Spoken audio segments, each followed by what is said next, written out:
इथं कशाला करता त्यांच्या घरी? आज हे सरकारी पाहुणे आले आहेत ना इथं, त्यांच्या सेवेसाठी धनाच्या हुकमाप्रमाणे मला इथं राहावं लागलं आहे. असं होय, चालेल. पण बाबा, पूर्वी आपल्या घरी पण असे सरकारी पाहुणे यायचे ना, नाही का? होय बा, तो काळ निघून गेला. आता आपण गरीब आहोत. ही गरिबांची दुनिया नव्हे बरं. जा बा, तू घरी जा.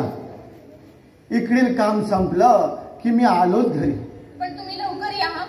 येतो बा.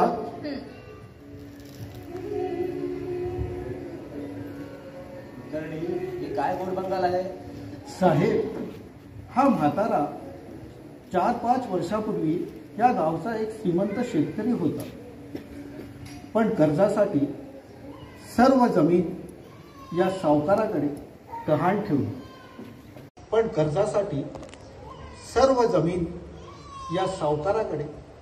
ठेवली.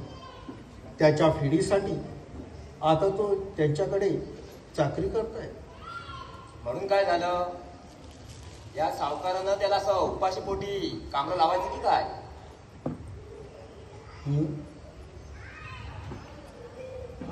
हे काय? अजून साहेबाने चहा फराळाला हात सुद्धा लावला नाही. साहेब घ्या घ्या साहेब, हा गरीबा घरचा पाहुणचार आहे. बरंच झाला तुमचा पाहुणचार.